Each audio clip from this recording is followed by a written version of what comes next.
to extend a hand of fellowship, a hand of cooperation to the federal institution towards enthroning peace in the region, because peace is an absolute prerequisite for any development of a society.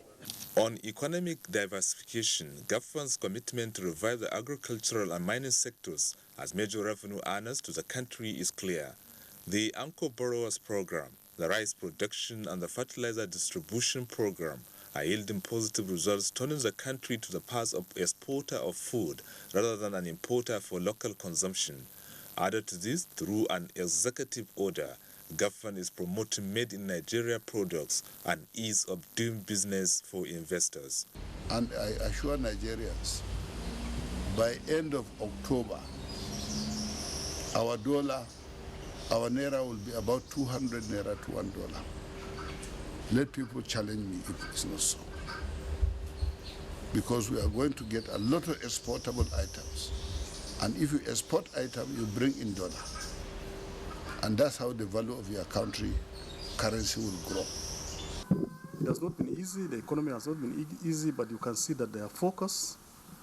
They have already established certain programs that they want to achieve. So 2 years is a reasonable time to assess how they have been doing. But if you were to ask me to give them marks, I would say they have scored well over 70%. To add to this, government is generating employment through the N-Power initiative, with more than 176,000 beneficiaries so far captured nationwide, while jobs are being created through massive road construction running into thousands of kilometers. It is on record that more than 1 trillion naira has been pumped into capital projects in the last 2 years of the administration. This is evident in the rehabilitation of the Nigerian Railway, with the completion of Abuja to Kaduna rail projects and the ongoing project of 150 kilometers per hour Lagos-Ibadan and Lagos-Calabar rail lines. Perhaps there is no other administration in the history of Nigeria that has pursued the war against corruption and ensured financial discipline like the Buhari administration. The introduction of the Treasury single account has saved a lot to the government coffers, while billions of naira have also been recovered from corrupt individuals. In fact, this has raised the integrity status of Nigeria and the Committee of Nations. Today, I'm not even a chairman, I'm just a member of the Senate Committee on Petroleum Upstream. I have a copy of the NNPC budget, clearly detailing out every item of expenditure that they plan to make in the coming year. I never saw that as a chairman, and nobody in the National Assembly ever saw that. The fight against corruption, I as an individual, if that's the only thing the president is able to do, it will be a blessing to Nigeria, because corruption has permeated every stratus of the Nigerian economy. And as a result of that, for a government that is willing to build Nigeria again from foundation, and people are shouting, let him just do, he cannot jump into the fray and say, what the former government or the past administration had done, he just need to continue. He will fail woefully than that administration. He has to get his priorities, plan them, and follow them. And in the course of following them, you have to know that economy is very, very essential and important. As the administration clocked 2 years, political analysts are advocating the sustainability of the achievements, with more efforts towards security in the areas with such challenges beyond the northeast, as security, they say, is the catalyst for development. In Abuja, I am Abdullahi Gerba-Bernokudu. Well, that report sets the tone for tonight's discussion. Let's start off by introducing our guests. We'd like to welcome to this program Dr. Abdullahi Umar Ganduje, who is the Governor of Kano State. Mr. Governor, thanks for joining us. Thank you. Thank you very much. Right. Also here tonight, we have Dr. Chidia Maduekwe, Managing Director, Nigerian Film Corporation. Thanks for being here tonight. Thank you, and thank you, viewers. Right. We're also joined by Professor Kabiru Balarabe, who is Commissioner for Agriculture, Kaduna State. Thanks for being here. Thank you, Cyril. Okay. Let me also welcome to this program Toby Johannes of Emerging Leaders Economic Forum. Thanks for being here. It's my pleasure. Right. And also joining us from our Lagos Network Center is Governor Abiola Ajimobi, the Governor of Oyo State. He's in our Ibadan Center. Thanks for being with us, Mr. It is my pleasure to join the program. All right. Now, as we always do, we acquaint you with the procedure. At the appropriate time, you can get to join in the discussion in the studio. The various platforms will be on air. We advise you take advantage of them. However, for those who will be calling in, we say this every Tuesday. Once your call gets through, at the appropriate time, do us a favor. Reduce the volume of your TV set. Turn down the volume. That's the way to avoid the hurlback or the echo. And the best way to know that your call has been passed through is you'll see your name appear on screen. Once your name appears on screen, it means that your call has been passed through. We encourage you to just go straight to the point. Don't bother too much about the greetings. Just go straight to the point and just make it quick, concise, and be brief so others can get on the platform. Right, so once again, welcome to Tuesday Live. Thanks for being with us. Let's begin to look at 2 years of this administration. It's an APC-led administration. The president said at his inauguration that this would be the governing party, not the ruling party. Well, 29th of May, that's a day that's significant to Nigeria in many ways. Let's get your impressions about the 29th. Thank you very much. I think it's a huge success, especially when we look at the issues when this government came in. We had so many challenges ranging from political, in the economy, even in the social aspect of it. But let me start with the security challenges, because whenever a new administration is coming in, the first thing is to take a stock of what is happening. It's just like a builder. You have to make some soil test before you start putting on your structures. Otherwise, you get some cracks and some collapse.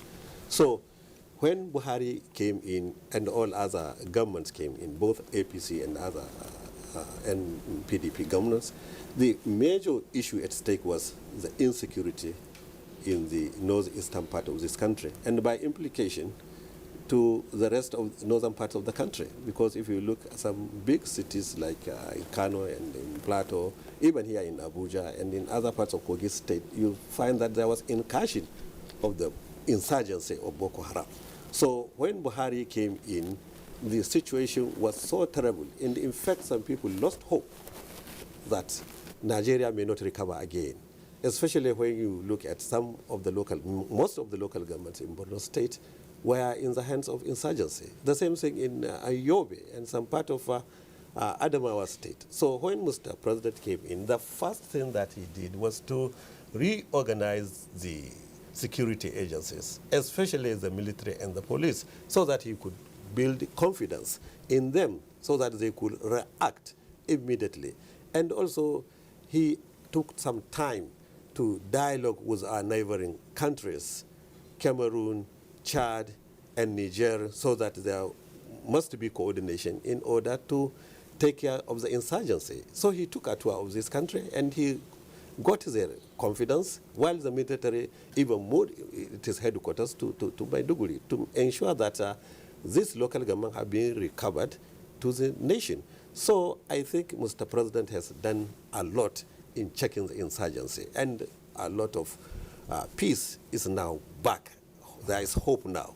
I think business has started even coming in Maiduguri. You see, even though there are still some elements of insurgency, especially the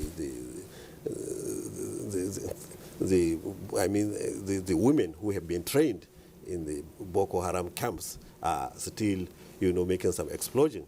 But that one is not unexpected, but it will take time. But at large, we have to say that I think a lot has been achieved in terms of security. All right, we'll come back to you. But at this point, let's go to our Ibadan Center and then get the impressions of Governor Ajimobi on the 29th of May. Thank you very much. I'm happy joining you. I think first and foremost, we must define the purpose and objective of government. And the objective of government is the protection and promotion of the socio-economic activities of its citizenry. In doing so, you have what we call a pyramid of development. And I must say, without any equivocation, that the president and this APC government has tried to stick and adhere to this pyramid of development, starting basically with peace and security. When we came in, APC as a government, there was no peace in the northeast of the country. Neither was there peace and security in the south-south. You have youth restiveness. Even in the southeast, we had problems of Mossab, IPOB, and others. And this government, headed by our president, President Muhammadu Buhari, came right away to say, among other things, our objective is to ensure that we have peace and security in Nigeria, particularly the threatening of our security and peaceful coexistence in the Northeast. And there is no doubt in my mind that he has substantially achieved this objective. He has brought peace and security and confidence to the Northeast. There's nowhere in the world where you will not have disturbances, insurgencies. But the moment you reach the threshold of peaceful coexistence, which the president has reached now in the Northeast, I think it deserved our commendation and support.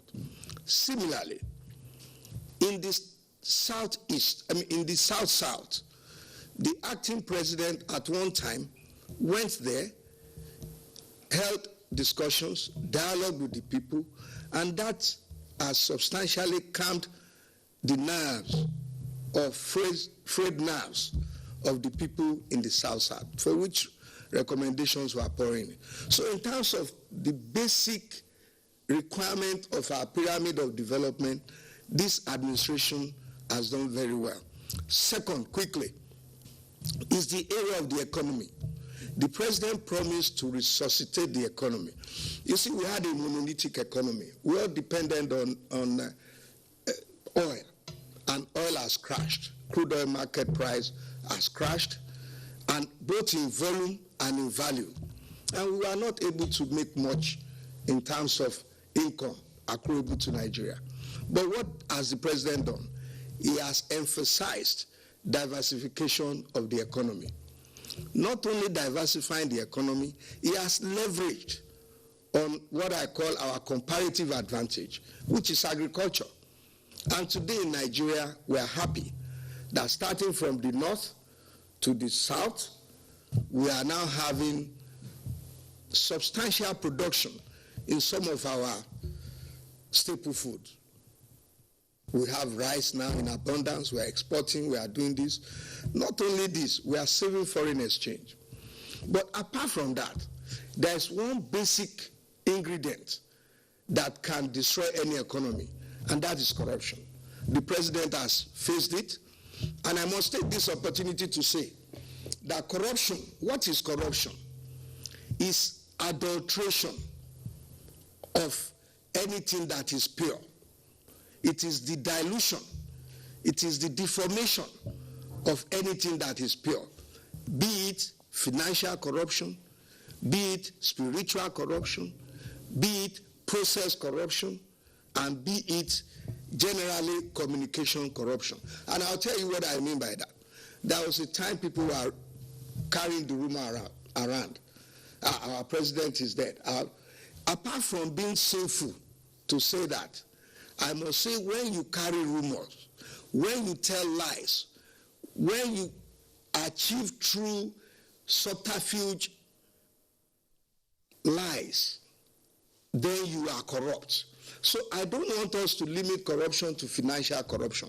Finally, everybody in Nigeria must join hands in fighting corruption. The president alone cannot fight corruption. So if I can stop there for now, or else you give me more time, I can go on and on. Thank you very much.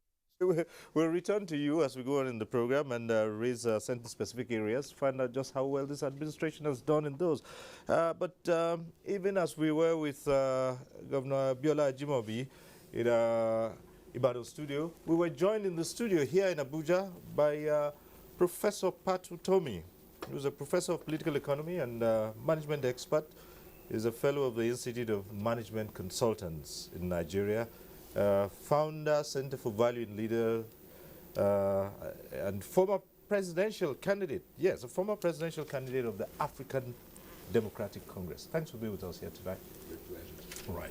Okay, we'll come to you as we go on with this conversation, but let me put the same question to Dr. Chidi Maduekwe, Managing Director of the Nigerian Film Corporation. It's been 2 years now. What generally would you say these 2 years have shown about this administration? Yeah, I would just go straight to say that the president, because there's a hashtag I just saw recently which said PMB Triumph at 2. So I want that to be the focus of how we are going to view this assessment of the administration in the last 2 years.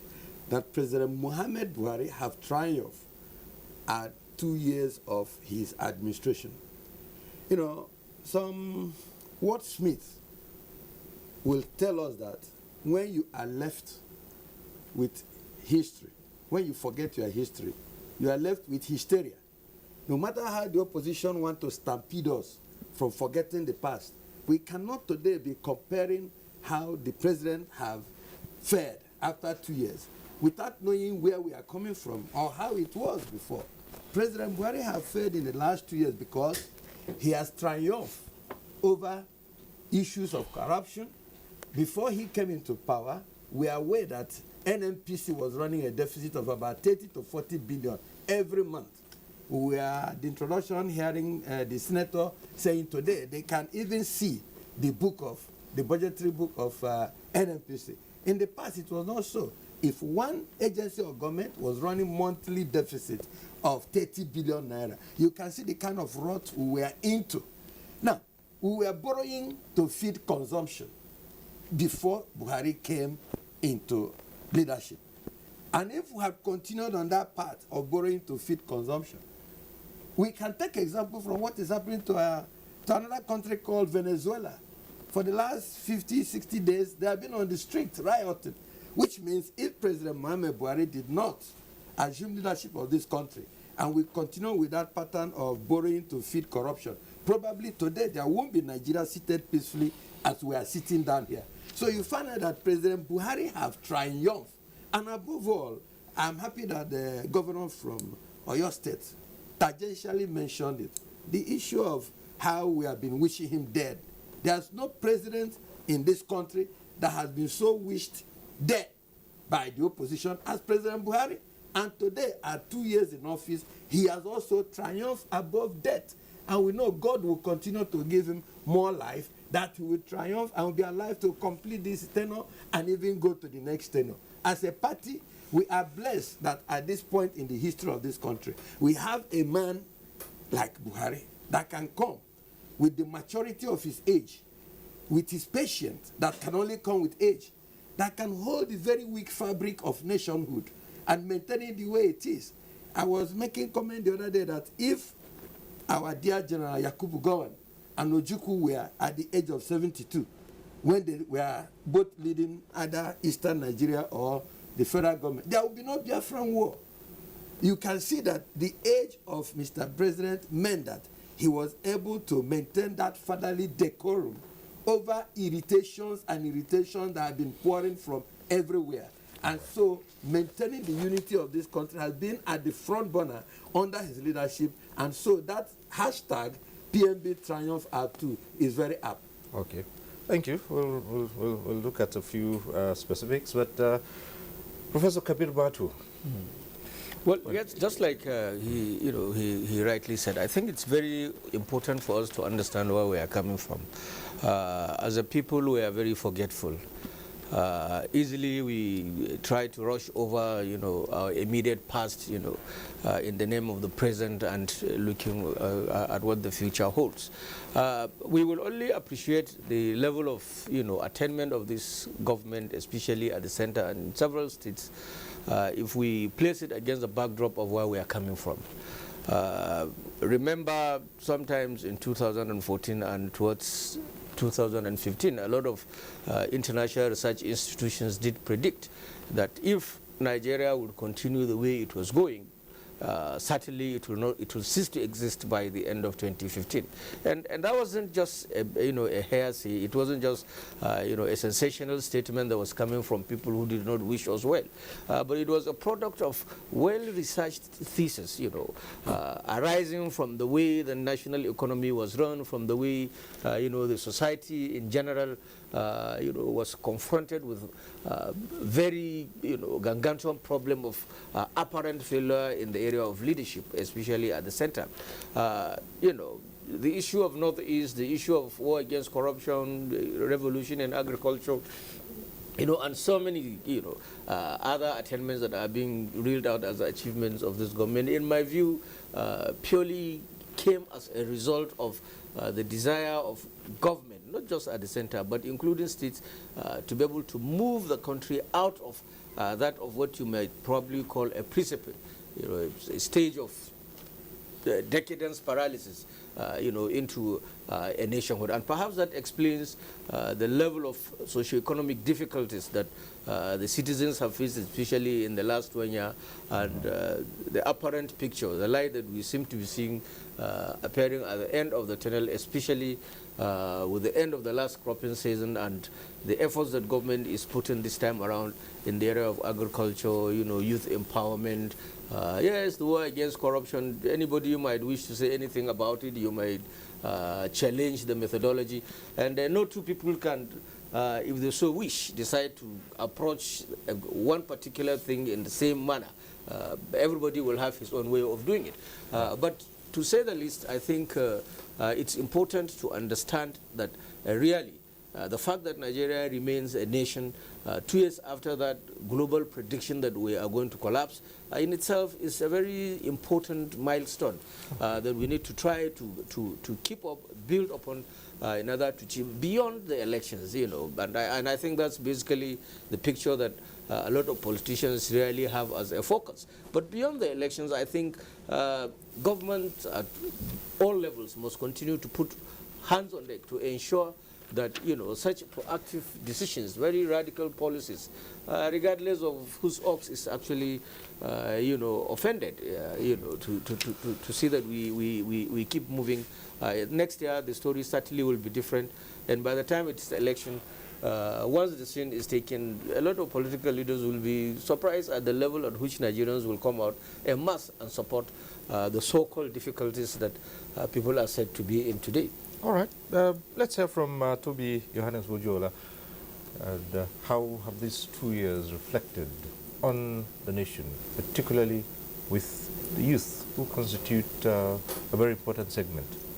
I think we have seen a serious government, a government that has, first of all, understood the challenges of the people, have understood the problems that the Nigerian youths and the Nigerian people generally are facing from every sector. Understood it from a foundational basis, and is setting a strategic, template to be able to fix these problems. Looking at, like my elders have said rightly, we have to look at these issues from a historical point of view. Where are we coming from? We were just saying May 29th, but pre-May 29th, 2015, what was Nigeria in terms of the economy, in terms of security, and in terms of our moral system, the anti-corruption war, so to say. Coming to the economy, for instance, Nigeria, I'll use this example.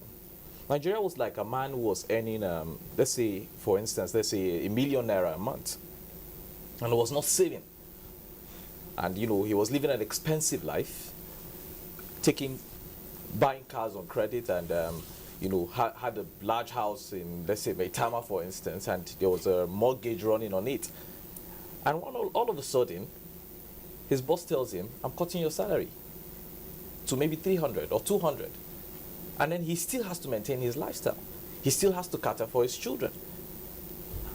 If he was able to save, if he was able to invest during the period when he was earning large, this would not be he will not be facing any challenges.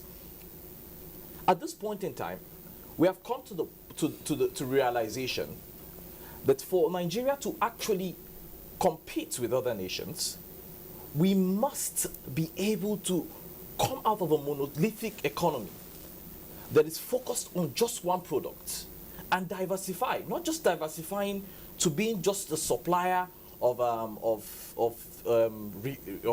products that are that are not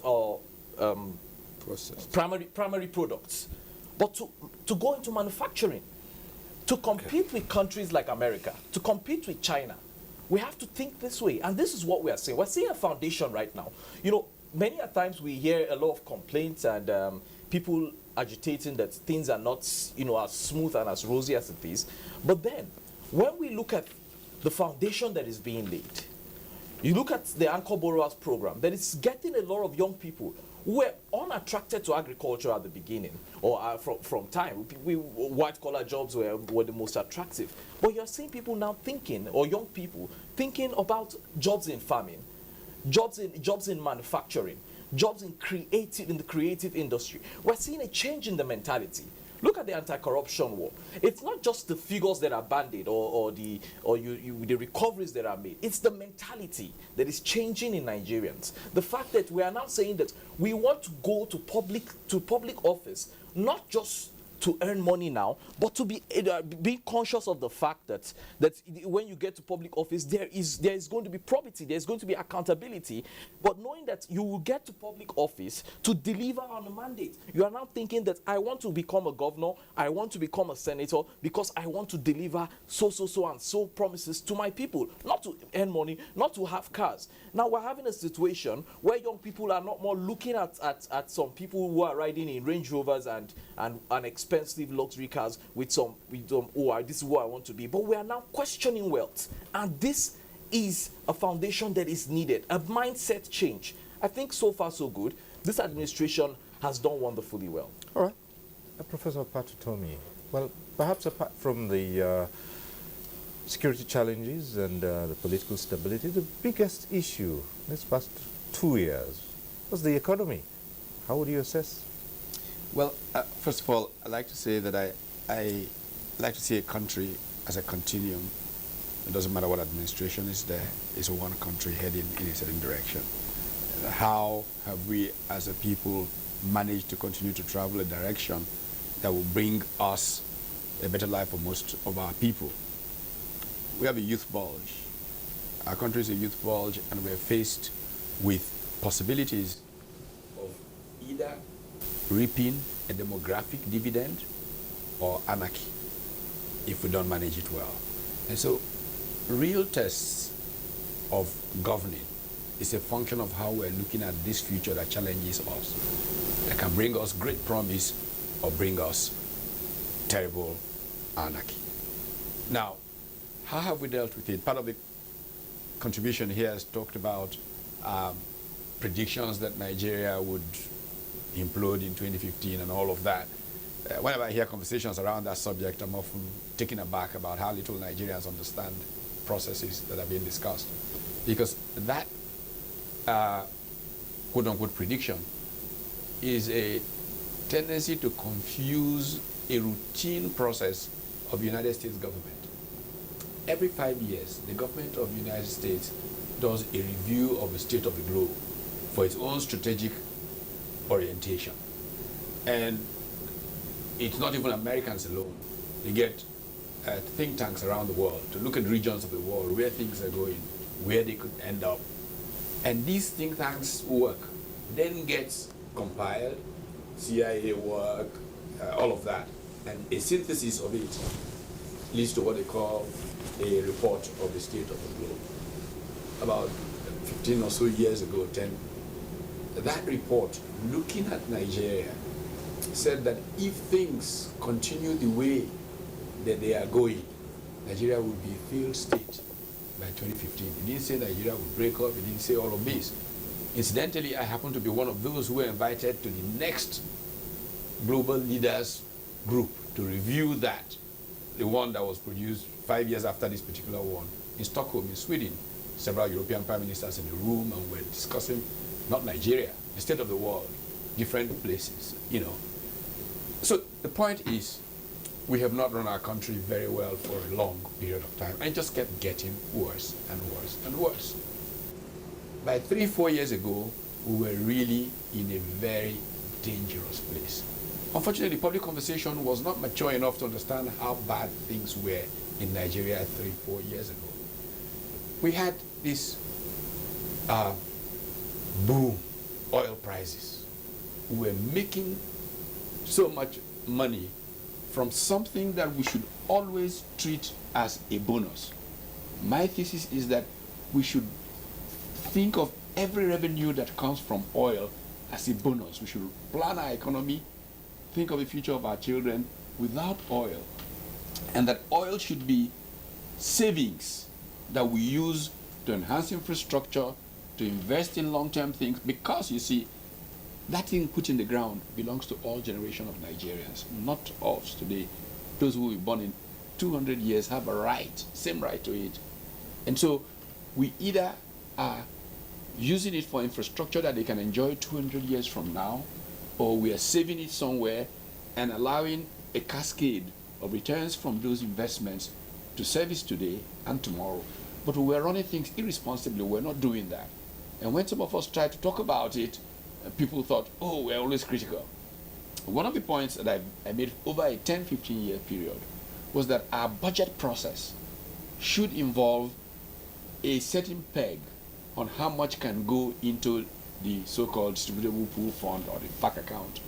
How much should go into a stabilization fund, which if oil prices were to drop to single digits as they did around 1998, we could draw from and ensure that we can continue budgeting at a certain even keel moving forward. And whatever goes above a certain limit should go to a future fund, which, depending on what structure you take, the Malaysians, for example, with their own future fund, would have some of that investment in their own long-term infrastructure, some invested abroad for flow. The Norwegians have a different strategy. Different countries have different strategies for this. What did we do in our own case? When people like me talked about this, they were shouting us down. Mr. Governor, the greatest culprits were state governors. They did such a terrible job of understanding the future of Nigeria. And they wanted all the money shared. They explained the way their rights, oh, it's pouring torrents, how can we save for a rainy day? We're all paying a dear price for it today. And so, where we were going before 2015 was clearly heading to the precipice. We were disaster bound. Unfortunately, things changed. But the question is, we could have been even much more strategic moving forward from then. I am not one to say this ideal was achieved, but we stopped disaster. The question is, how well do we adjust to ensure that tomorrow is safeguarded above today? There's plenty of work to do. It's work in progress. Progress has been made. I hear people complaining about the fight against corruption. In my view, the biggest problem in Nigeria is corruption. It's really crippled our country. We must face it head on. We can adjust, we must adjust how we deal with it, but preventing it from happening is even more important than catching those who were corrupt. Yes, catching them is important, for example, but how do our systems change such that discretion is reduced, such that people can be held easily accountable, systems are transparent? These are the challenges before us, and we need to move forward. There's been some progress, but a lot more is required to be done. Well, taking it from where Professor Toby just left off now, we could have done things better. Do you have a feeling, Governor Kanu, for instance, that the people are seeing what has generally been referred to now as the dividends of democracy trickling down, particularly in the states that make up Nigeria, and that's just not a federal affair? Yes, of course, you know, there's a lot of expectation, especially when you have a change of government from especially during the democratic system, where there's an election. During the election, you made a lot of promises, and you are elected, and you are being sworn in. People are expecting a lot from you. So, from my own assessment, I think even though we started on a very, very weak footing because the economy was down, the money that was coming from the federal government went below half. But that in itself is an advantage because many states now are being made to look inwards so that we can generate our income within our own capacities, within our own comparative advantages. And I think that has started, picking up. And we use that in order to show people that we must come and contribute to what we can generate within our own system. But one important thing is that people need to see what do you do with the revenue that you collect from the people. So if you invest that revenue and it's in a transparent way, people are convinced, then you find that people will be saying now they have seen the dividends of democracy. So in my own assessment, we should take advantage of this unfortunate situation where the oil has gone down. Well, it should be a blessing. It's a challenge, but this challenge, we should be able to convert it into an opportunity. We should be able to convert it into an advantage. So to me, it's the time now that we develop our states based on internally generated revenue and based on utilization of the revenue in a very transparent manner so that we build confidence in the people. Another issue is that seeing is believing. Everybody knows that the oil money cannot take us anywhere now. The price has gone down, the production has gone down, and therefore we should assess our comparative advantages. Each state should find out what area can the governor develop so that that state can excel in that particular commodity. Let us see in agriculture, like in Kanu State, the production of wheat, the production of rice, the production of tomato, all what it requires is to create an enabling environment. Also, for the federal government to have a consistent national policy. Otherwise, whatever you do at state level, if there is no appropriate fiscal policy, appropriate monetary policy, appropriate sector policy, then you find that you are just dancing in one place. So I believe the state government should take advantage or to have comparative advantage. The federal government has already agreed to stop importation of wheat. And those wheat farmers, the state government should create an enabling environment, and then we collaborate with federal government to see that what are the challenges in the production of wheat. For example, there is issue of seeds, qualitative seeds. Then government should be able to create an enabling environment to purchase improved seeds. Then the issue of mechanization, then the issue of even anchor borrowers, so that farmers will be able to be assisted, but not free of charge. Mm-hmm. And then also the issue of uptakers, what happens to the products after being produced. So I think if we follow these things step by step, we shall be able to move forward. All right, the lines are open already. I think we have a first caller from, well, Kanu, of course. And Adu is calling in from Kanu. Hello. Hello, Minister, how are you? Yes. Are you hearing me? Yes, we can hear you. Just introduce yourself and where you're calling from. Yes, my name is Nnamdi Kanu, calling from Kaduna. Okay, right. Yeah. What I want to contribute in this issue is President Buhari government and the APC government has done a lot to Nigeria. Like myself, I can tell you, during the time there is a bomb here, bomb there, any day I'm going out, I used to tell my family to forgive me whether I can come back alive or dead. And everything is in good condition now. Even they have achieved more. And what I want to tell Nigerians and all the people there with you, 2 years is too small for us in Nigeria to judge Buhari government. We have to allow him to finish his 4 years, and again, I give him another chance to get another 4 years to make it 8 years so that he can perform.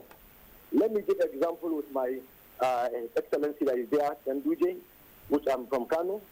Konkoso has stayed with him for 4 years. They've done a little. But after they came back again for another 4 years, what did they do in Kanu now? Kanu has become like Lagos, or I can say a mini London. So definitely Nigerians have to allow this government to continue at least for that 4 years, and after that 4 years, to give them another 4 years to see what they can perform. And I wish and I pray to God to give our president a good health to come back to Nigeria and continue from where he stopped. Thank you very much. Right, thank you. Let's go over to Ibadan Center. And we have moved a little bit into how you could tackle the challenges you have with the economy. And of course, Dr. Ganduje has talked about agriculture. Let's take that to Oyo State, for instance, and say, how are we faring with agriculture? Keyed into what this government said at the beginning when it came into office, and how has that been replicated in your state, for instance, agriculture? Thank you very much. Let me, in answering your question, let me first and foremost say that in my own study of economics, whether you are talking of development in Britain, in America, or even in Asia, you need strong leadership. You need commitment. And I'm saying without any equivocation that this government, the President, Buhari, and the APC, if nothing else, they have brought transparency, consistency, and above all, I'm talking now as a governor, every one of us is now more careful in whatever we do, because you know that he will not spare you if you are corrupt, no matter how close you are to him. So that mindset is already helping in this country. Now, quickly in agriculture, we are doing what we call integrated agriculture in Oyo State. That is integrated organic farming in Oyo State. We will not be using fertilizers. We have visited Songhai farms in Benin Republic, and we have invited them to Oyo State. And we are starting what you call integrated farming, where we are not only concentrating on any particular product line or produce. We will have vegetables, we will have cash crops, we will have aquaculture, we will have livestock. In fact, it's a value chain system that we're having. So we must start from the beginning to the end. And we set up what we call incubation centers, which will now have satellite centers serving that incubation centers, where we produce, and we have engaged about 5,000 youths starting in that zone. And we will replicate this in all the six zones of Oyo State. And this, we believe, will have a multiplier effect in all that we do. Not only this, we will be engaging almost 1 million people through this outgrowth scheme, through youth training, through adult exposure, and we are working in tandem with IITA. Don't forget, Oyo State is lucky in the sense that you have the highest concentration of research agricultural institutes in Nigeria, in Oyo State.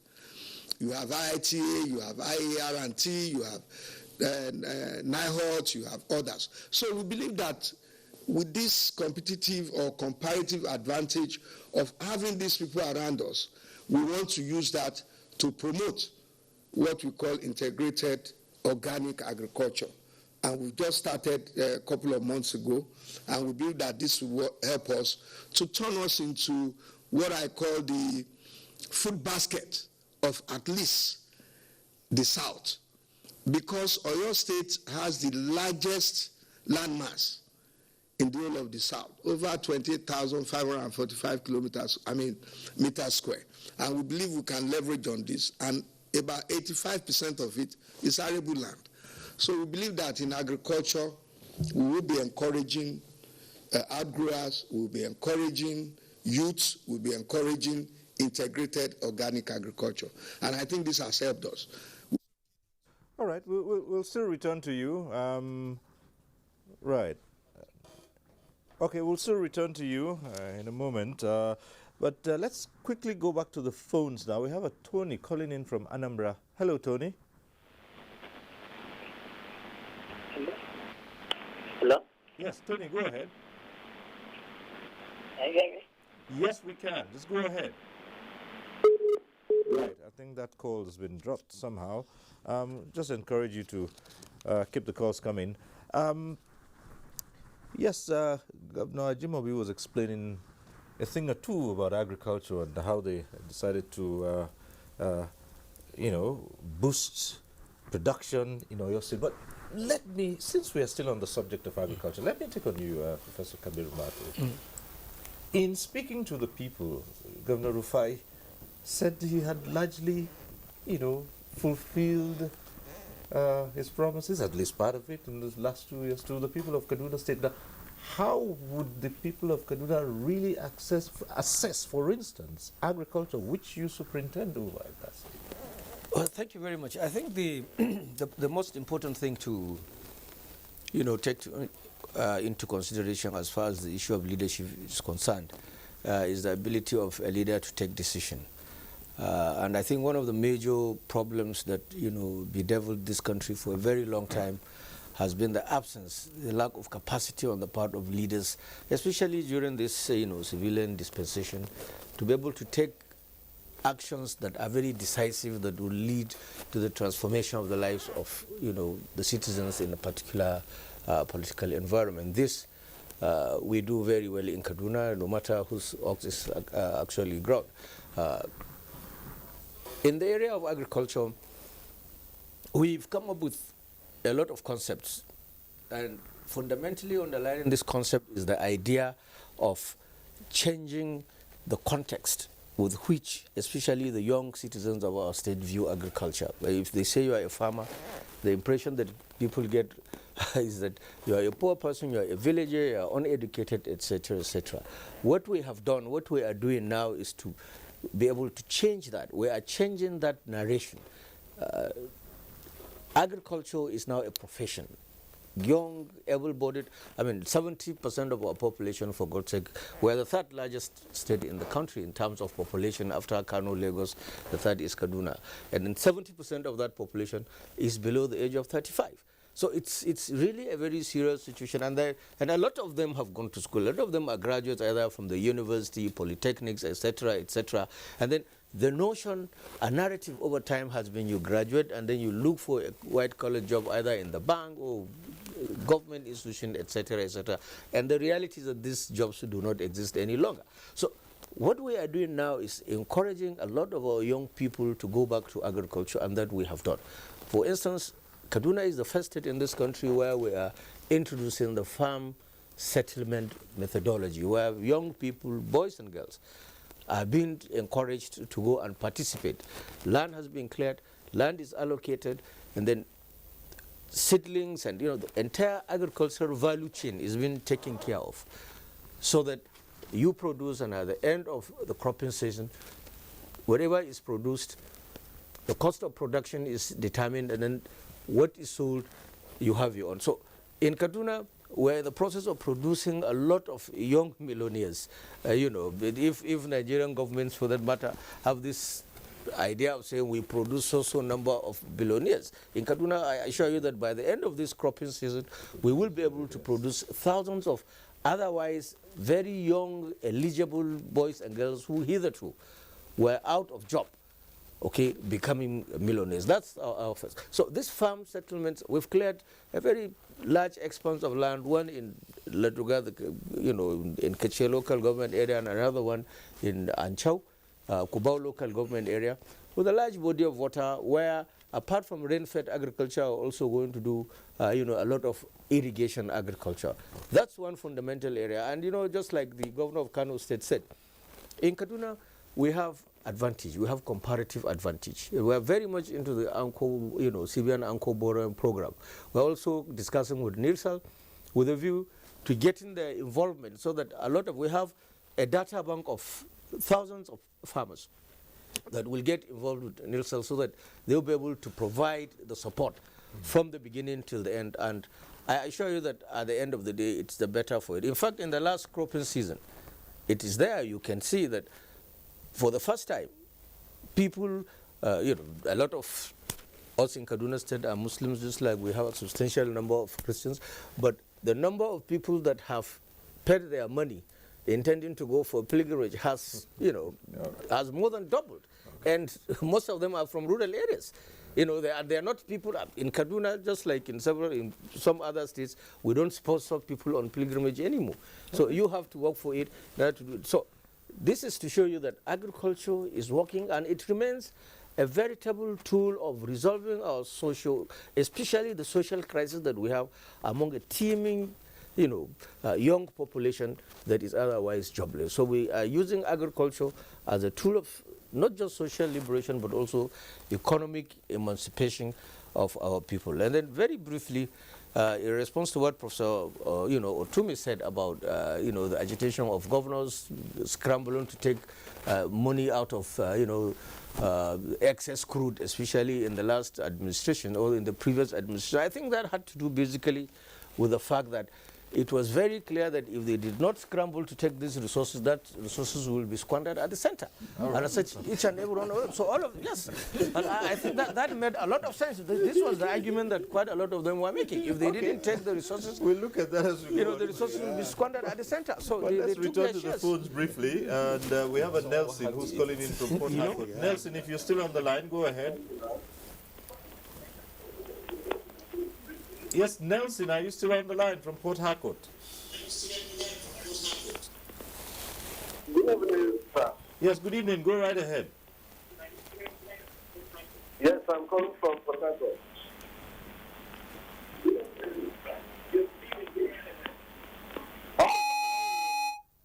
Nelson, we said to you earlier, turn down the volume of your TV. You're on, so go ahead. Well, we'll just restate here that for those calling in, as soon as your name appears on screen, it means your call has been taken. Turn down the volume of your TV and go straight to the point. That's the way to avoid the hurlback or the echo. At this point, we'll take a short break. When we return, we'll look at other aspects of 2 years of this administration, and we'll see what has been replicated in the states too, which are run by the APC administration. Stay with us. On Tuesday Live, we'll be back shortly. Nigerians, our fearless officers and men of the Nigerian military are winning the war against Boko Haram. Today, all occupied territories have been recovered and Boko Haram has been degraded. Our affected brothers and sisters are getting their lives back. However, they are now after you and me. In our mosques, churches, schools, motor parks, markets, entertainment centers, and public gatherings. Be vigilant. Be security conscious. Report suspicious persons, objects, and movements to the police and other security agencies. The security of our nation is a duty for you and me. Nigeria unite against terrorism. This message is brought to you by the Federal Ministry of Information and Culture.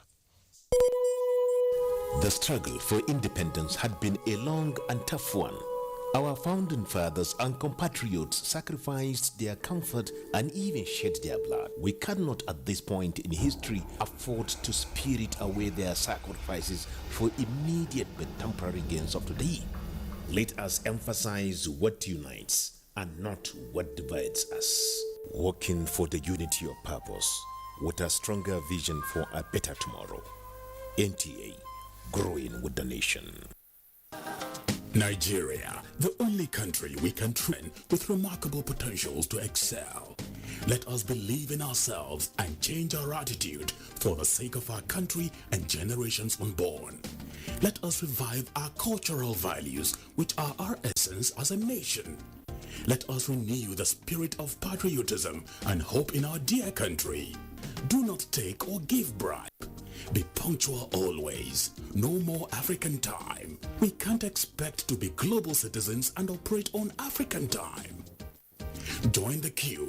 Insist that people are attended to on a first-come basis, no matter who they are or where they come from. Nigeria, good people, great nation. Make you report any crooked person, object or wakajube movement to police and security agent demo. The security of our nation now work for all of us, plus including me and you. Nigeria, make we unite against terrorism. Now, Federal Minister of Information and Culture bring on this message.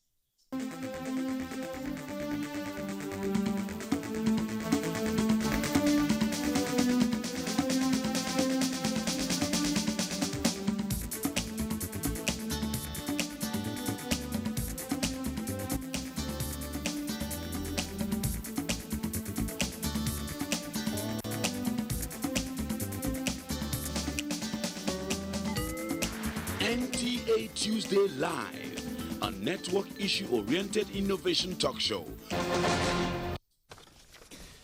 Thanks for staying with us on NTA Tuesday Live. We're looking at 2 years of the Buhari administration, and we're back here in the studio. Let's still take a little step forward. This has to tie somehow with agriculture, which was meant to not only produce food, but also create jobs. And Dr. Maduekwe, how well has the plan to create jobs succeeded in these 2 years? That is very clear, because this administration came with a teeming youth support base. I recall those days of the campaign, His Excellency was always worried these millions of youth that would be at the venue 2 days before his arrival, how was he going to feed into their expectations? So managing expectation became part of the early challenges for this administration. And so the entire economic package was supposed to be holistic. Fine, we have taken agriculture as one of the quick wins, and already we are seeing the result. Within 2 years, nobody believed that we can, be producing almost 60% of what we consume in the area of rice revolution, not talk about the export. And as always, the cynics always want to think that the administration is not serious in what they want to do. But I'm happy that the result always proved the cynics wrong. The Minister for Agriculture, a French graduate, have proven that even though he's of French background in training, he has done far better than most who were agricultural, trained ministers. In the same area, you find out that because of the holistic arrangement of the job creating approach, my minister, the Minister for Information, has also made it clear that the Ministry of Information is no more for song and dance and drama. It's all about job creation, because like Professor Toby mentioned, oil should be seen as a bonus. So what we have above our shoulders, what we have in our head, should be what should drive our economy. That's the creative industry. And it became the focus for the third quarterly presidential business forum, where the issue of creative industry and the digital economy was highly much on focus. And I'm happy to say that the governor of Kano State here, when I visited his state as part of my tour for courtesy, gave us pledged about 450 indigenes of Kano State from 44 local governments to be trained in the art of motion picture production. Because like you know, motion picture production by Nigerian Bureau of Statistics is now running very close to agriculture as the quickest area of getting people, the youth, engaged. Our youth are very happy with this digital platform. And so any training you give to them have a multiplier effect in that regard. I'm continuing with the same tour with Cross River State by second. So what I'm trying to say, therefore, that not just in the area of agriculture, the position of government is for us to rediscover ourselves. And rediscovering ourselves means that we got to be creative. We got to make, produce what we eat. We have to produce what we consume. We have to understand that we can be self-sustainable. And again, coming a little bit back to the elementary economics, as we are told, that when a country is in recession, the two things they must do is to go into overgear in production and spending. And this administration have lived through to it. Last year, the capital projects were like 1.2 trillion. It has never happened before in this country. And this year, they're going to triple that. The capital, this year budget captured about 3 times that 1.2 trillion. It's all going to go into capital. I'm happy to say that when I was returning home from the east over December, I suddenly came to a junction they call the Shago, and I saw the dualization of the 2 roads from Enugu to Port Harcourt. That is a huge investment in the area of capital. It is when those capital infrastructures are made that even if inflation can come down. The man carrying his tomato from Zaria to Port Harcourt, 10 trailers of tomatoes can arrive, and he can sell them at the cost of, because the roads are good. So this government is doing so well in the area of stimulating the economy so that there will be job creation in a holistic angle. Right.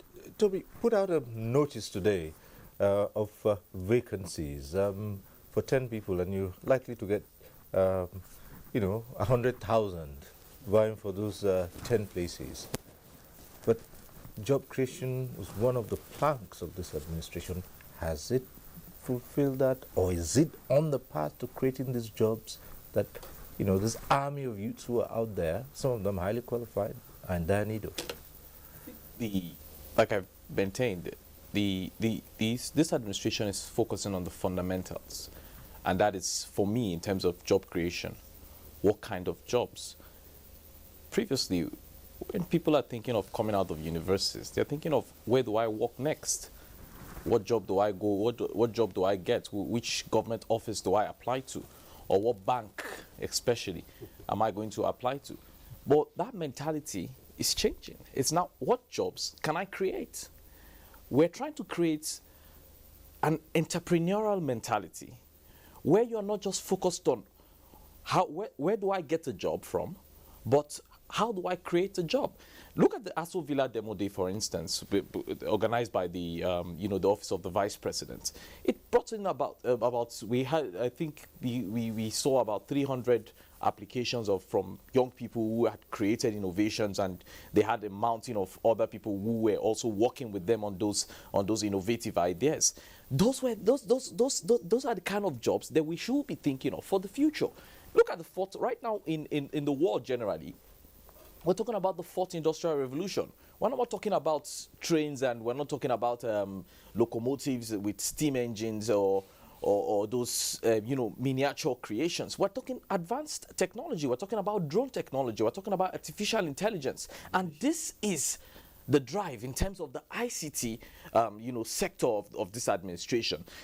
Look at with the Aso Villa Domede and other examples. Now also, when you look at the N-Power scheme itself, which has so far employed about 200,000 young graduates who have, degrees in either HND or the university degrees.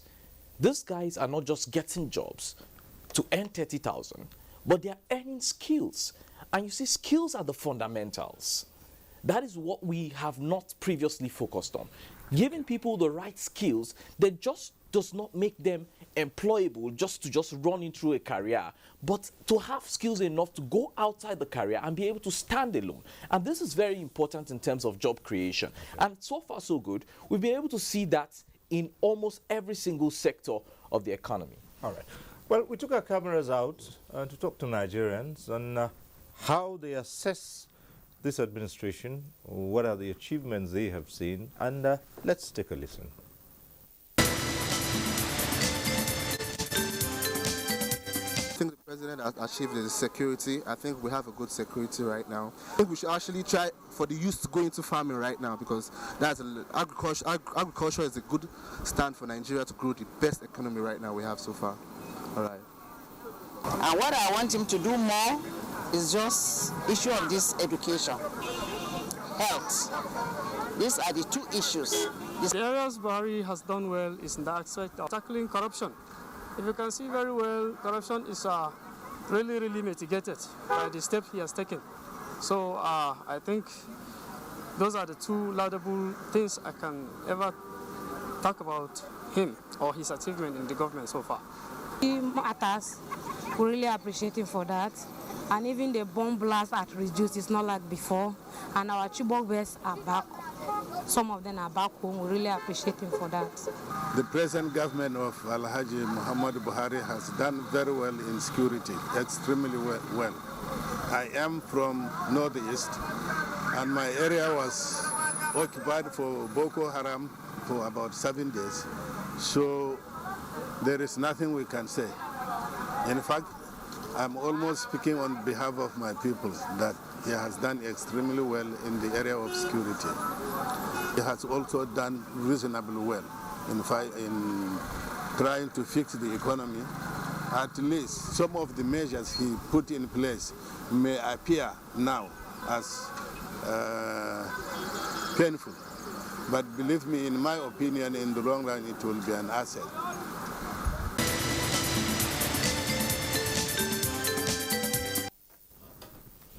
Well, Nigerians, they are assessing 2 years of the Buhari administration, and we have heard so much about security and, of course, the need for the youths to take to farming. But let's turn our attention to another aspect that has been very challenging for this nation. And Governor Nnamdi, let me start with you on this. And it's always been said that you do not have nearly enough people invested in this country because doing business is a Herculean task in Nigeria.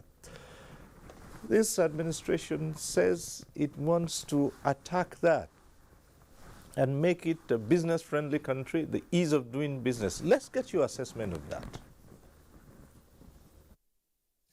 Very much, Stover. I think first and foremost, I want to add to the previous comments that we are talking of unemployment. Many of our graduates are not employable. That is first and foremost we must realize.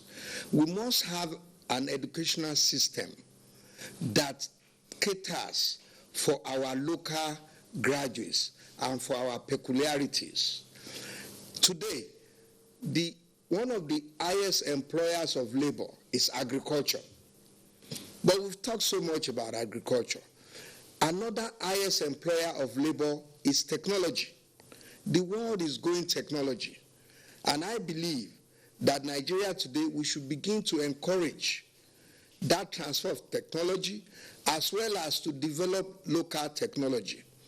I give an example. In Oyo State, even though the federal government has done a lot in area of employment with its Empower scheme, you have NTeach, N-Agric, N-Health, which to a large extent is trying to employ many graduates. But I think more and more, we should begin to have middle-level manpower. We should begin to have people of those days where, do you know, they will have technical training. They will come up from the UK, from America, with some of these middle-level certificates. And they work in many companies. Today in Nigeria, many of our artisans, do you know that even there was a time that Julius Berger, each time they wanted to employ artisans, they would go to neighboring countries because we did not have sufficient and efficient, professionally qualified middle-level manpower. So what we should begin to concentrate upon is like what we are doing in Nigeria, in Oyo State today. We are starting by October a technical university, not a university of technology, a technical university where we have homegrown technicians qualified to work in software engineering, to work in cyber security, to work in entrepreneurship technology, to be able, not only working in this university, We have also situated this university within the complex of our industrial park and our free trade zone. What are we doing with this? We want to marry theory with practice. We want to marry technology with entrepreneurship. And we believe that the moment we begin to do that, homegrown technology, we believe this will help us in improving and preparing our people for employment and for empowerment. By the way, we should begin to look at our educational system. For me, what is education? Education is structured information. What is structured information? It's knowledge. What is knowledge? It's skill. What is skill? It's empowerment. What is empowerment? It's ability to earn a living. So I believe that we should begin now to train people, change some of our educational system to be able to cater for our local requirements. And I believe this will help us to go a long way in our employment drive. Finally, let me also say that we must continue to encourage our students at all levels to be able to have practical experience in whichever area they are concentrating on. I believe to a large extent, this will generally help us in our employment generation. Finally, is the fact that infrastructure is essential for creating an enabling environment for industrialization. And I believe the federal government has started right, as has been mentioned by many of my colleagues over there. That is to spend so much to help infrastructural development. See what the federal government has done when it comes to transportation, railway system, road system, airport. And I must commend the federal government. Look at the way they quickly built Abuja Airport. As advertised, it was done within the specified period. So what I'm talking about now is really attitudinal change in our education, marrying theory with practical. We have a lot of theoretical postulations in this country. We have many professors, doctors. Professor Toby is a very brilliant professor. But the problem with Nigeria is the art of implementation. We have theory. We have budget. Let us perform as advertised. Implementation. Thank you very much. We'll return to the issue of that, but since you mentioned the subject of education and the issue of technology, I know Kanu itself at one point in time had a relationship, a mutual relationship with Abia, for instance, in terms of local technologies. Is that still on? And how do you tie that with, I know there's a drive for education. Well, it's still on. Kano being the most populous state in the Federation, Kano being a commercial center of the North, even a commercial nerve center to some West African countries. We should take advantage of our population and also take advantage of our, by history, we are commercially oriented people. So what we have done in Kano State, apart of going into partnership with other states that have excelled in one area or another in terms of skill acquisition, first of all, what I have done is to carry out a research, a survey, to find out what are the skills that when youth are being able to acquire, they can get job directly. Because there's one thing to provide a skill, there's another thing to see whether that skill is marketable at the moment. So we carried out a survey and we found out we have about 24 skills that are lacking among the youth. 24 skills that immediately you acquire them, you will be able to get a job or you will be able to create a job for yourself. So we have decided to build an ultra-modern skill acquisition center in Kano that will accommodate those 24 skills, and it's a multi-million naira building, and now it is at a roofing stage. Very soon, we have already ordered for the equipment, various type of equipments. We have not stopped there. The issue then, you have to identify the people that require skill acquisition. Because there is one thing, if you just put people together without, classifying them based on their experience they have, based on their knowledge, then you find that you are involving people who are not really interested in what you want them to do. So we have succeeded in identification of the youth and categorizing them. What areas do you need? And before we complete the mansion for acquisition center, we have decided to use other institutions so that at least the youth will start getting some skills even before the center is completed. For example, the Peugeot automobile, we discussed with them. They have various courses on automobile, and we identified youth who are very much interested, and we sent 75 youth for 1 year. They completed, they graduated, we built mechanic workshops, we gave them the tools, and then they are now busy, repairing especially cars that with computers. And also, we sent another 150 youth just recently. We sent 100 boys, 50 girls, because we discovered that there's a gap in terms of women participation in the economy. You find that there are some areas that are being dominated by women, by men. And such areas can also be better managed by women. So we decided to look for women, for girls who are interested in motor mechanics. And we got up to 50 of them. In fact, more than 50.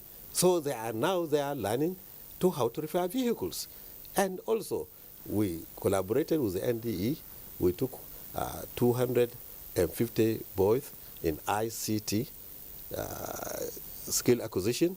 We trained them. We graduated them. We took another 500. We graduated them.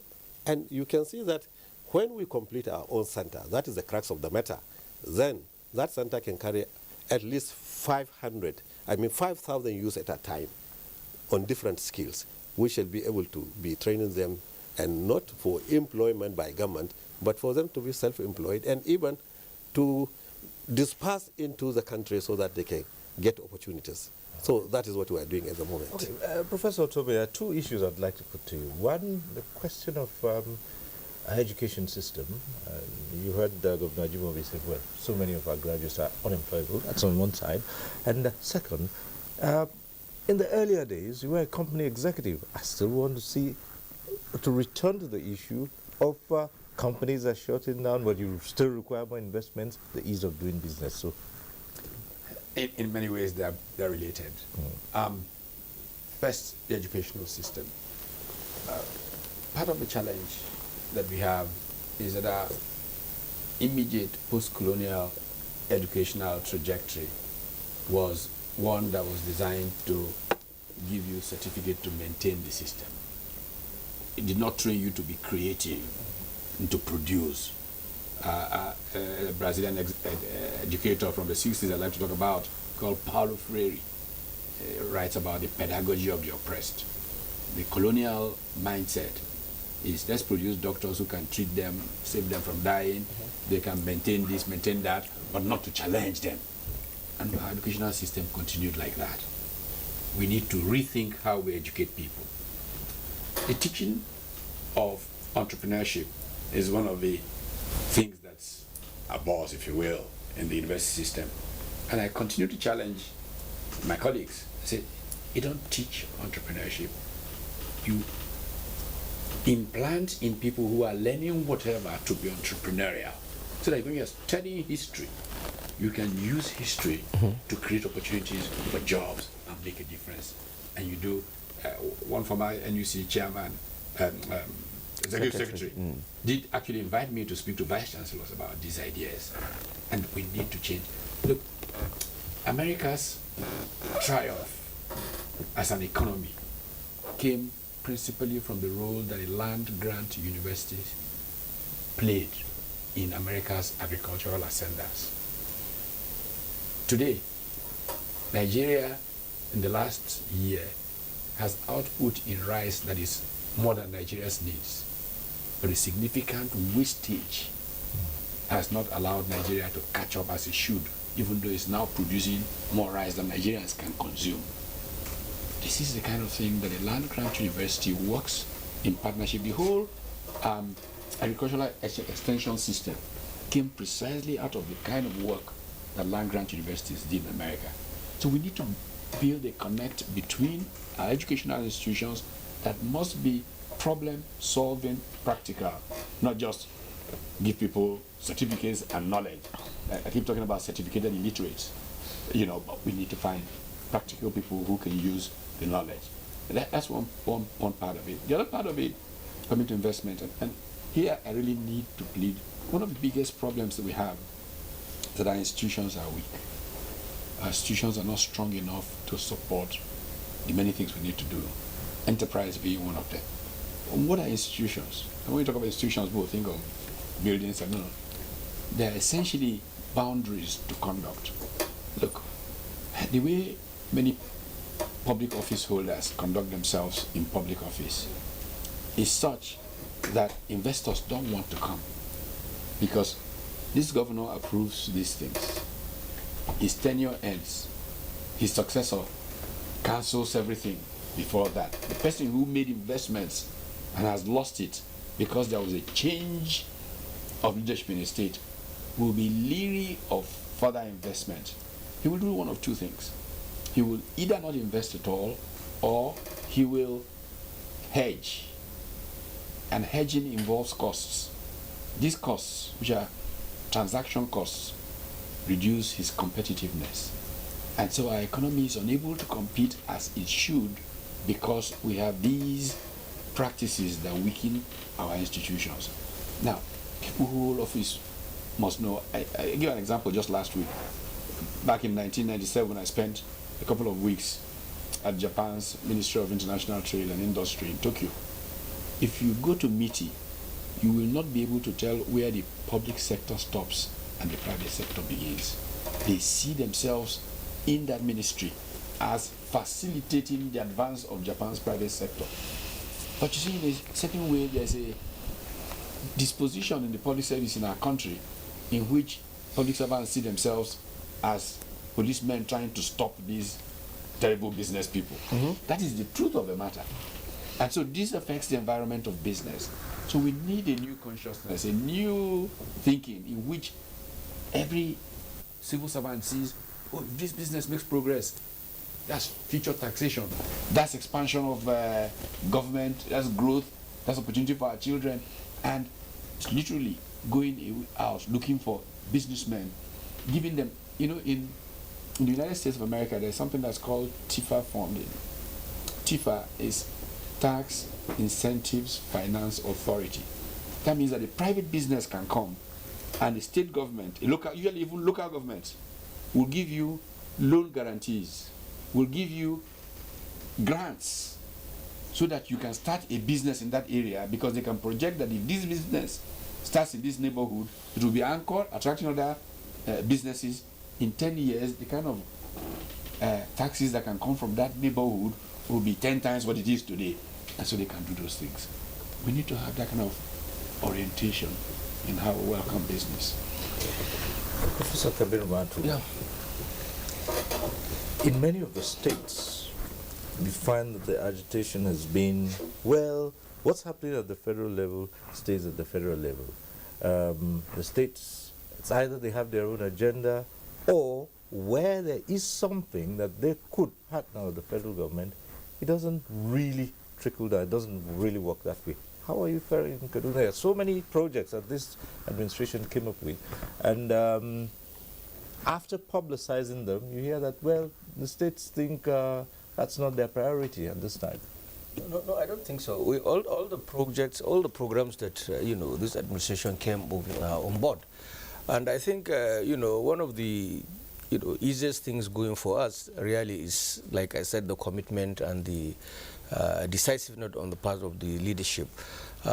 Recently, Kaduna was ranked the easiest state to do business in this country. I don't know if there is any state in Nigeria where you could go for land and you get certificated within 1 month. In Kaduna, we have achieved that. We have a Kaduna State Investment Promotion Agency that works very closely with the Ministry of Commerce, Industries and Tourism. And what they do basically is to facilitate from the beginning to an end. And as such, we find a lot of, take for instance, we have one of the largest poultry farms in West Africa. In fact, the largest poultry farm in West Africa being constructed in Kaduna. And hopefully it will be, commissioned sometimes in September. This type of investment, that's not the only one. We have Vicampro in the area of agriculture also, somewhere in our local government area, all this, potato chips and what we eat throughout supermarkets in Nigeria, incidentally, comes from South Africa. And we have in Kaduna State and in the neighboring Plateau State, the fertile agricultural land to produce that in very heavy commercial quantity. That we are also, addressing. So I am saying that we have created an enabling environment where business is made easy in Kaduna State, and therefore we find this camaraderie on the part of a lot of investors, both within the country and outside of the country, coming in. And it's just, I think, a week, just 2 weeks or so when the acting president signed the executive orders relating to, ease of doing business. Yes, ease of doing business. Just like Professor Toby said, one of the major bottlenecks against, foreign investment, even internal investment in Nigeria, is the attitude of our public service bureaucracy. Okay. This policeman mentality. When you see a traffic warden on the street, he's hiding somewhere waiting for you to break the traffic rules so he can arrest you, instead of trying to maintain a free flow of traffic. It also boils down to our civil service. Let's make it difficult. Let's make sure before it passes, I have my own share, and so on and so forth. And this is the kind of thing that we do by introducing institutional reforms even within the public service in order to check, some of these bottlenecks.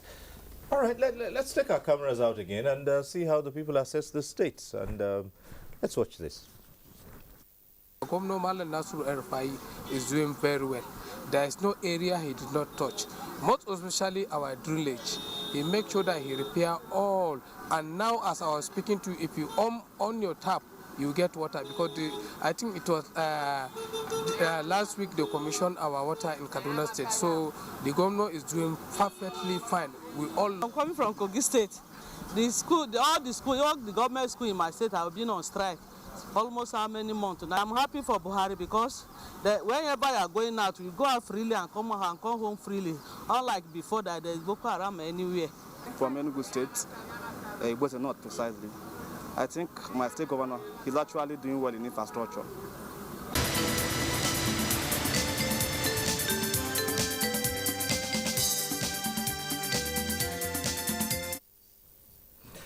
Well, a few of our respondents there talking about what they feel about their states. But let's hear from Toby the question of, like, for instance, you heard that schools have been shut for quite a while. And this, again, is an important aspect in everything that's been talked about here. You heard the comments about the education system. But if at that level, the foundation level, we're having challenges, how well do you think we can perform here? It's a very negative thing that our educational system is in this sort of moratorium or whatever the word is, but it's discouraging, because when you look at any society that is going to develop, that is going to grow, it starts from the educational system. What are you teaching the children, and what is the form in which they are being taught? For schools to be closed, it means that no teaching is even ongoing. You are giving the children a mentality that is already flawed in itself. I think our educational system needs an overhaul. We need to change how we teach children, what we teach the toddlers, because to prepare them for the 21st century, we're talking about China, we're talking about Japan, we're talking about globalization, where there's a free flow of traffic of expertise around. If we cannot produce graduates that are in themselves able to compete with people from other countries, there's going to be a problem. I think not just from the federal, we need to see state governors taking a conscious effort to change the educational systems within their states. Teach them, change what is being taught to them. Prepare their minds for the industrialization of the future, the fourth industrial revolution. Change their minds from how they perceive things. It's not more just ABC anymore. We're talking about coding. There has to be a conscious effort from all levels, especially even at the state levels, from the primary school education systems to the secondary school education systems, to change how we are teaching and what we are teaching our young children. All right, we're in about the closing minutes of this program, so I'd like us to look at what's happening to Nigeria's image. How is Nigeria perceived now in the international community, and what to expect? Dr. Maduekwe. It is quite an exciting moment now in the international community because we have a leadership that is leading from the front. You can see that we're having so much of attraction of foreign funding, which before now wasn't as it was before, because there is confidence in the management of the resources that will be poured in, or the evidence that the little resources that have been poured in is more efficiently being used. It is something of note that the international financial institutions are giving us positive rating. When this administration started, there were some negative write-up in the economic magazine, and felt that we are not getting it right. But it's very funny that the same economic magazine came late last year to give high kudos to our Minister for Finance and said that she's resilient and that is pulling Nigeria out of recession within a very short time. And I think it is something that should be commended, because sometimes we hear the opposition say that President Muhammad Buhari lacks economic team. But if they lack economic team, you can see the miracle that is happening. The investment in capital project is tripling, which never before in this country. 1.2 trillion 2016, 3 times that value this time around. The World Bank and African Development Bank, they are contributing to our housing fund. Never before, our social investment plan, World Bank is contributing into it. For the first time in this country, we are caring about the poorest of the poor. We are caring about how to cut the vicious cycle of poverty, while we continue to create pull people out of poverty. In the past, we are talking about defining how rich we are by how many private jets Nigerians are flying. But today, the definition of who is a rich man is who can export how many million metric tons of rice. Dangote today by 2020 will be the largest exporter of rice from Africa. Today, Koscharis is now talking about how many million metric tons of rice from Anambra. Today, Stallion, the Churchgate people, this year alone, they are producing about 1.7 million metric tons of rice. So the new definition of a big man in Nigeria is the one that would export how many million metric tons of rice. So you find out that on the international scene, Nigeria is being seen to be ready to take charge of their direction, because we have a good leadership that is fused into both the person of Mr. President and, of course, the person of the Vice President. There is no doubt that we have seen how mega Lagos State is in terms of what they are doing. And I must say that today you can feel the footprints of the Lagos economy in the federal economy, because there was a vision that there has to be a way to get to the center by using what the Southwest or the Lagos economy represent with what Buhari represent. Well, Governor Umar Ganduje, as we wind down, we've seen 2 years. What can we expect in the next 2 years? I think we have to build on where the foundation has been laid on.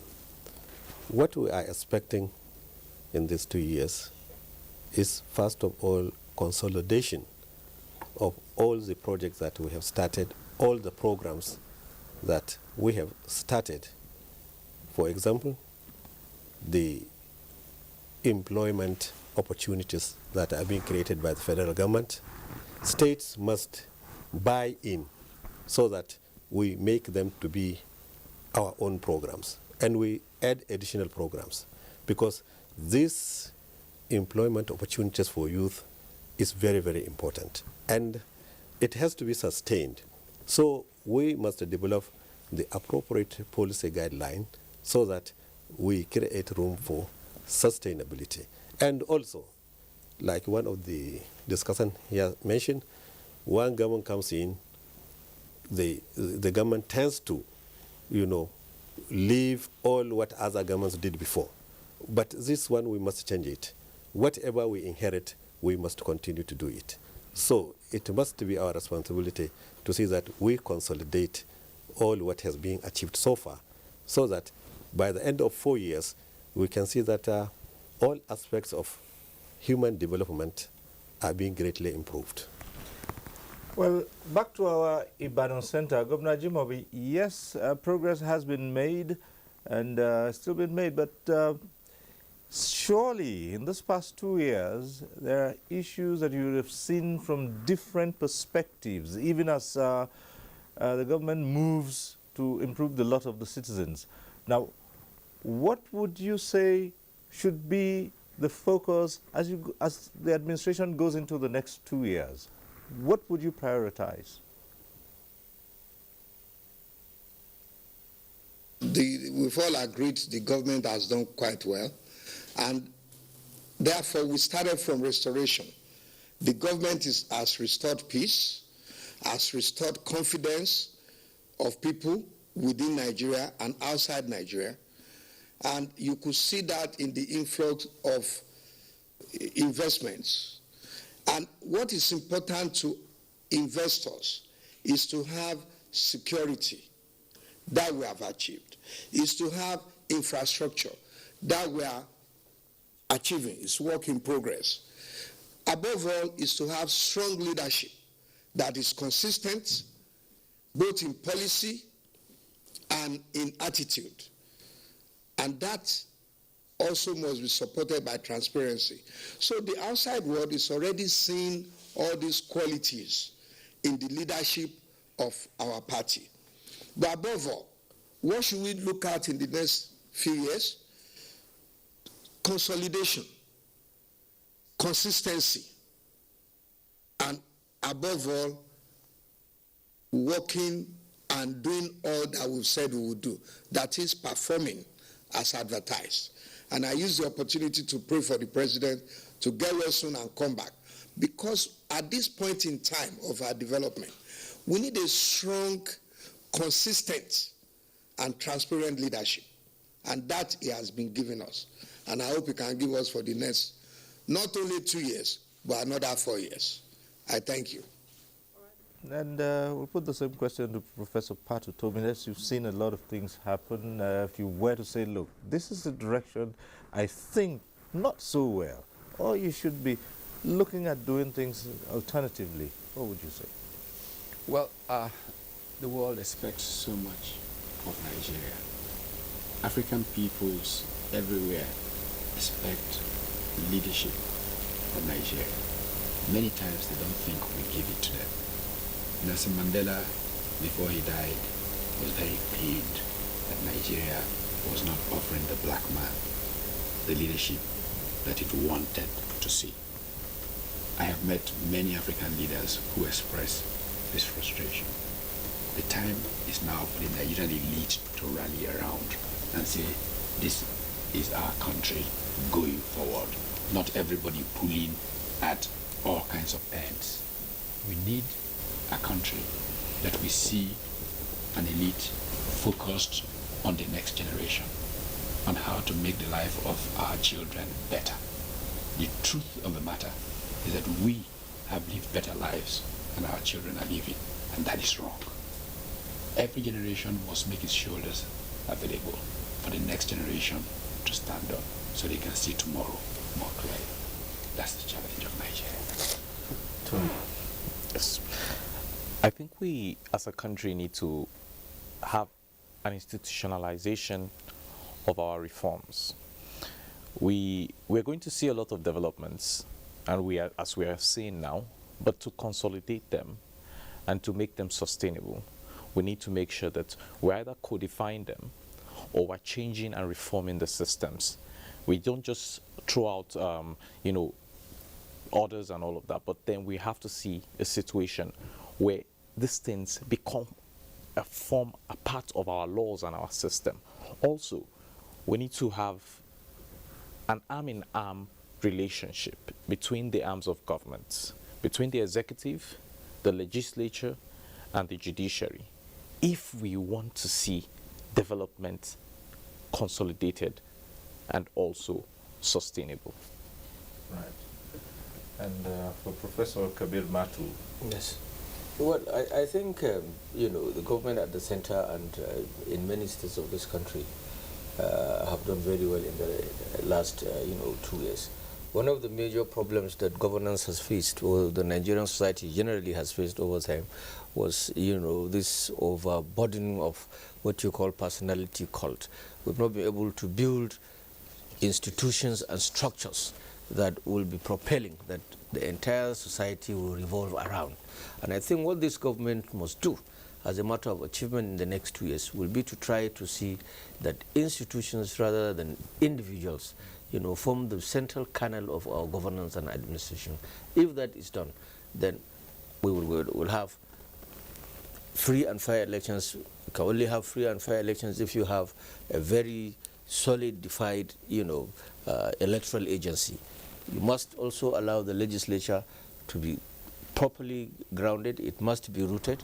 The executive arm of government also must, on its own part, ensure that it has the capacity to effectively execute whatever laws that come up from the legislature, be it at the state or at the center. And the judiciary must be an institution. The crisis of corruption that has bedeviled the judiciary in the last several years is amazing.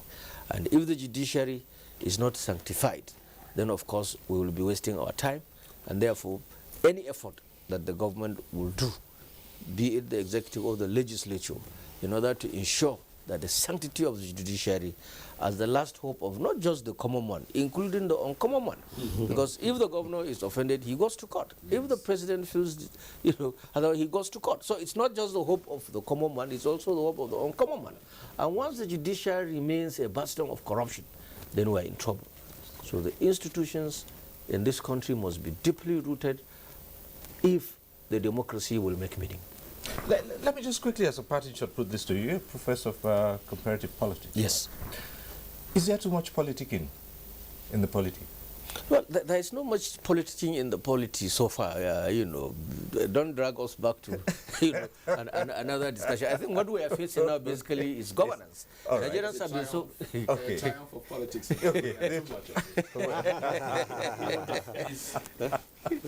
Progress, governance, we are over-politicizing. We're politicizing. Every segment of our national life is being extremely politicized, that's why people talk about the manner in which corruption is being fought. If you come from this way, they say, why will you come this way? Why didn't you go the other way? When the judicial officers, were apprehended, a lot of the legal minds came up with a lot of, grammar that a lot of us could not understand. It's pure and simple. If you're a judge or a justice, this is your earning. How will you have this?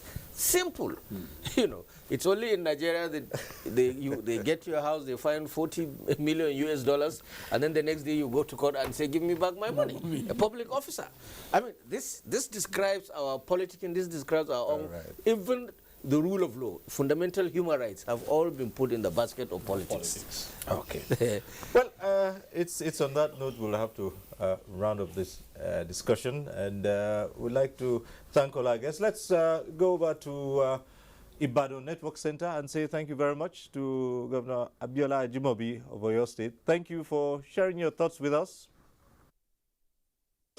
My pleasure. Thank you very much. Right. And then we say thank you to Professor Patu Tomi. Thank you for being with us. Toby, it's interesting being here with you. Pleasure is mine. Thank you. Professor Kabiru Balarabe. Thank you. Okay, we've not seen you too. I'm stuck in Kaduna. Building agriculture. Yes. Dr. Maduekwe, it's been interesting having you join us on this discussion. A pleasure. And let us also give a thanks to the Governor of Kano State, Dr. Umar Ganduje. We thank you for being here. Thank you. I'm grateful. And we say thank you to you for being part of this program. Next week we'll reach you again on NTA Tuesday Live. I'm Cyril Stober. Bye for now.